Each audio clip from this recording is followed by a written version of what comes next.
হ্যাঁ ভাই, লাস্ট একটা প্রশ্ন করি ভাই। আচ্ছা বলেন। ভাই, ইসলামে যে তালাক দেওয়ার বিষয়টা কি শুধু পুরুষেরই না নারীদের অধিকার আছে এটা? তালাক শুধুমাত্র পুরুষ দিতে পারে। এটার মালিকানা পুরুষের কাছে। আর কি কিছু বলবেন? না ভাই, এই পর্যন্তই। ঠিক ঠিক আছে, তাহলে বিদায়। আচ্ছা ভাই। বিদায় জানাচ্ছি। পরের জনকে যুক্ত করি তার আগে আমি ওনার যে দ্বিতীয় প্রশ্ন সেই দ্বিতীয় প্রশ্নের যে ভিডিওটা দেখা দিই, তাহলে অন্যরাও জানতে পারবে। দেখেন। না, পুরুষ নারীকে তালাক দিতে পারে, পারে, কিন্তু নারী কি পুরুষকে তালাক দিতে পারে না। নারী পুরুষকে তালাক দিলে তালাক জীবনেও হবে না। ছুরি তরমুজকে কাটে, তরমুজ কি কখনো ছুরিকে কাটতে পারে? কাটতে গেলে কে কাটা যায়? তরমুজে কাটা যায়। রাষ্ট্রীয় আইন কি বলে? ছুরি তরমুজের উপরে পড়ুক বা তরমুজ ছুরির উপরে পড়ুক, ওই অবস্থায় কাটা যাবে কে? তরমুজ, ছুরিকে কোনো কাটা যায় না। তো অতএব নারী নারীকে তালাক দেবে। নারী বলবে আমার স্বামী থেকে প্রাপ্ত তাফউইজ, অথরাইজ বলে তালাকের ক্ষমতা প্রাপ্ত হয়ে আমি নিজের উপরে নিজে এক তালাক কার্যকর করলাম। কিন্তু আমাদের দেশের উকিলরা অতই মাসা জানে না। এরা লেখি দেয় আমি আমার অমুককে তালাক দিয়ে দিলাম। আম্মক কথা, তরমুজে ছুরি কেমনে কাটে? তরমুজ ছুরি কাটে কেমনে? তুই কইলে হইলে, কইলে কি ছুরি কাটা গেল? না কাটবে না। এখানে তালাক, তালাকের কখনো পুরুষ হলো কৃষক, নারী হলো খ্যাত। কৃষকে খ্যাত বেছে না খ্যাতে কৃষক বেছে। নিসাউকুম হারসুল্লাকুম, ছুরি বেচাল দিলাম, হয়তো কেউ খুদুর মুদুর করতেছে যে কথাটা কোরআন হাদিসে আছে না নাই, এই জন্য ডাইরেক্ট কোরআনটা কইলাম। এবার নিসাউকুম হারসুল্লাকুম, পুরুষরা তোমাদের, নারীরা তোমাদের খ্যাত, তোমরা কৃষক, তোমরা কি কৃষক। কৃষকে খ্যাত রাখে, খ্যাত ছাড়ে, কিনে বেচে, সব কৃষকের কাজ, ঠিক কি না? খ্যাতে তো কোনোদিন কৃষকের বেচতেও পারে না, কিনতে পারে না, ঠিক কি না? হ্যাঁ, অতএব কিনে বেচা ওগুলো কৃষকের কাজ। এখন পুরুষ যদি নারীকে তাফউইজ তালাকের ক্ষমতা দেয়, যে আমি যদি তোমার জ্বালাই যন্ত্রণা দেই, তাহলে তুমি, তোমার আমি ক্ষমতা দিলাম, নিজেকে নিজে তালাক প্রয়োগ করে আমার তালাকের ক্ষমতা তোমাকে দিলাম, নিজেকে এক তালাক দিয়ে তুমি বিদায় হয়ে যাবে। এটা হলো মাসালা, সঠিক মাসালা। স্বামীর সাথে বেয়াদবি করলে স্ত্রীদের জাহান্নাম। স্বামীর সাথে তো বেয়াদবি করা যায় না। লাউ আমার তো আহাদান আনি ইয়াসজুদা লিআহাদিন, দুনিয়াতে আল্লাহ ছাড়া কাউকে সিজদা করার নির্দেশ যদি আমি দিতাম, তাহলে স্ত্রীকে বলতাম স্বামীকে সিজদা করো। স্বামীর খেদমতের বিনিময়ে স্ত্রীরা জান্নাত পাবে, ঠিক কিনা? যদিও দুনিয়ার অধিকার সমান, কিন্তু আদম না হলে হাওয়া আসতো কোত্থেকে? আদমের পাঁজরের ভিতরের হাড্ডি থেকে তো হাওয়া করে বানাইছে আল্লাহ। তুই তো আদমের একটা টুকরা না, ঠিক কিনা? ইন্নাল মারআতা খুলিকাত মিন দিলাইন আইসার, আদমের পাঁজরের বাঁকা এক টুকরো হাড্ডি কেটে আল্লাহ তাআলা হাওয়া বানাইছে। তাহলে গোটা নারী জাতি তো পুরুষের একটা দেহের অংশ মাত্র, ঠিক কিনা? তো সেজন্য নারীদের জন্য পুরুষদের দায়, পুরুষদের অবদান এত বেশি যে পৃথিবীতে গায়রুল্লাহকে সিজদা করা যায় হলে শুধু একজনকে সিজদা করা যায় যেত, সে কে? স্বামী। আচ্ছা, আপনাদেরকে দেখালাম এই যে মানে পুরো বিষয়টা আপনারা দেখলেন। ঠিক আছে, পরের জনকে যুক্ত করি। আহ, ইসলাম কত চমৎকার এই জিনিসটা বোঝা গেল, আমরা বুঝলাম, জানতে পারলাম আরো সুন্দরভাবে। ঠিক আছে, পরের জনকে যুক্ত করি। দাঁত ভাঙা মমিন, আপনাকে যুক্ত করা হয়েছে, বলেন আপনি। আসসালামু আলাইকুম। আপনার উপরে শান্তি বর্ষিত হোক, বলেন। আহ, ভিন্ন নামে আমি ঢুকছি আরকি। আমি আলোচনাটা শুনতেছি আরকি। আচ্ছা, আমি তো আপনি ওই দলের। নাম নাম দিয়েছেন দাঁত ভাঙা মুমিন, এটা কি আপনি অন্যের দাঁত ভাঙ্গেন নাকি আপনার দাঁত ভাঙ্গা, কোনটা? আসলে আমরা একটু মানে দলটা একটু ভিন্নতা আমাদের। যার কারণে মানে ক্লারিং না হওয়ার জন্যই করছি আরকি। আচ্ছা ঠিক আছে, বলেন তাহলে, প্রশ্ন বলেন। প্রশ্ন নাই, আমি শুধুমাত্র দর্শক আপনাদের এখানে স্টেজে ঢুকছি। আমিও ওই দলেরই লোক আরকি, আপনাদের দলেরই লোক। ঠিক বুঝা আছে গেছে? তাহলে, ঠিক হ্যাঁ। আছে, ঠিক আছে তাহলে, ভালো থাকেন ভাই, বিদায় জানাই। ও সরি, আরেকটা ছিল। আপনি যে আচ্ছা বলেন। রেজিস্ট্রেশনের কথা বলছিলেন, একদিন আমি ঢুকছিলাম, রেজিস্ট্রেশনের কথা বলছিলেন। কোন রেজিস্ট্রেশন?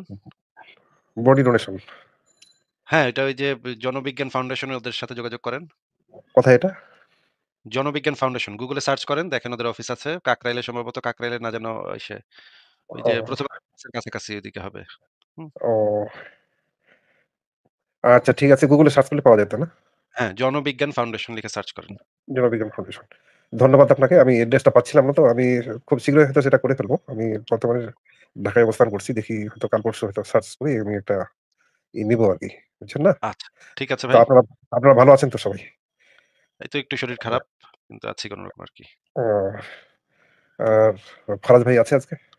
দেখি আসবে বোধহয়। আচ্ছা, আমি আছি। দরকার হলে আরেকবার ঢুকবো। আ আপনার সাথে আলোচনা বেশ জমতেছে। ভালো। চালিয়ে যান। আমরা খুব উপকৃত হচ্ছি আপনাদের দ্বারা। ওকে। বেসিক্যালি এটা এটা আন্দোলনটা আরো একটু কিভাবে এটাকে আরো বৃহত্তর আকারে নেওয়া যায়। খুব ভালো কাজ করছেন। ঠিক আছে এটা ভাই, একটা ভালো আমাদের থাকেন তাহলে। বিদায় জানাই ঠিক আজকে। জি, আচ্ছা, আসসালামু আলাইকুম। ঠিক আছে। পরের জনকে যুক্ত করি।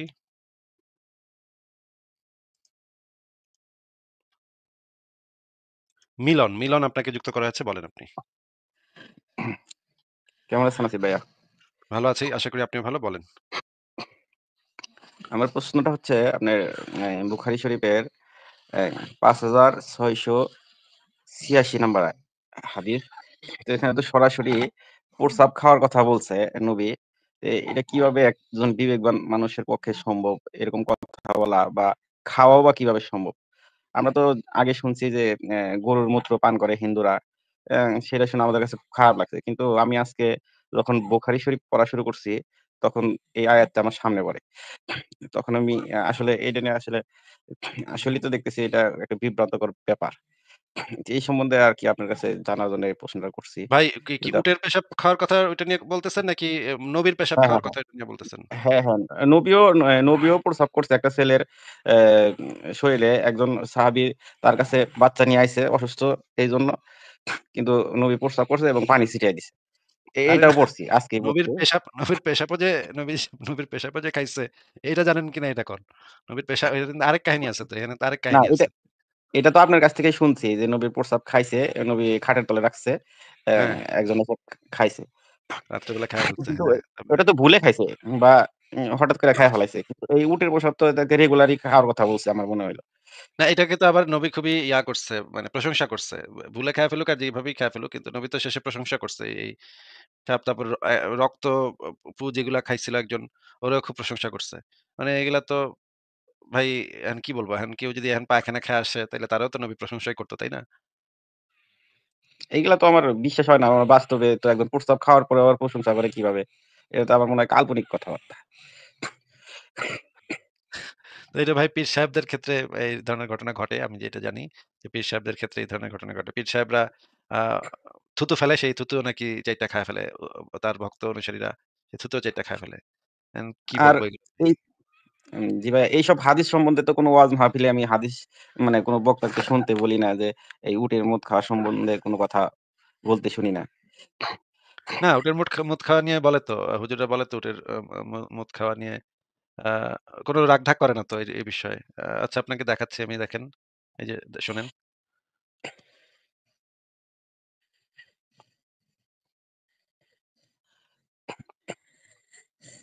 আল্লাহ নবী সাল্লাল্লাহু আলাইহি ওয়াসাল্লাম বলেছেন উটের দুধের মূত্র খেতে এবং মূত্র খেতে। এই বিষয়ে জানতে চাই। নাস্তিকদের প্রশ্ন, ইসলামে এত পবিত্র এই আদেশ কেন? আল্লাহ নবী সাল্লাল্লাহু আলাইহি ওয়াসাল্লাম উটের দুধ ও মূত্র খেতে এটা স্বাভাবিক সবার জন্য নির্দেশ দেন নাই। এটা দিয়েছেন যারা অসুস্থ তাদের জন্য। তো উটের দুধ খাওয়াতে কোনো সমস্যা নেই। সমস্যা হচ্ছে মূত্র নিয়ে আমাদের কথা। মূত্র নিয়ে আমাদের যত মাথা ব্যথা, বিশেষ করে নাস্তিকদের যত মাথা ব্যথা। তো ওনাদেরকে জিজ্ঞাসা করুন, আপনি কি খাইতে চান? আপনি তো মরা মুরগিও খেতে চান। আপনার মরা মুরগি, মরা প্রাণী, শুকর এগুলি আপনার খেতে কোনো সমস্যা হয় না। কিন্তু যেটা রাসূলুল্লাহ সাল্লাল্লাহু আলাইহি ওয়াসাল্লাম ঔষধ হিসেবে খেতে বলেছেন উটের মূত্রকে, সেটাকে আপনার যদি এত সমস্যা, আপনি শুনে রাখুন। উটের মূত্র সবার নিকট নাপাক না। আপনার কাছে নাপাক মনে হচ্ছে, এই জন্য আপনি বলছেন।